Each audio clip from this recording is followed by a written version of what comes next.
Hello everyone, welcome to Make Gaming Easy. Today in this video, I'm going to show you how to delete your FIFA game account. So without any further ado, let's get started. First of all, click on the settings icon in the top right corner. Scroll down your screen and here you can see account deletion option. Tap on it. And if you're sure, tap on continue button. Check the box that says I have read the information and agreed to delete my account. Then tap on delete option.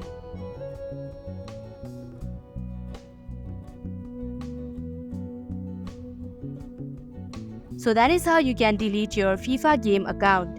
Thank you for watching Make Gaming Easy. I hope this video was helpful to you. If it was, hit the like button and comment down if you have any questions or feedback. Also, if you are new to our channel, subscribe and hit the bell icon so that you don't miss our upcoming videos.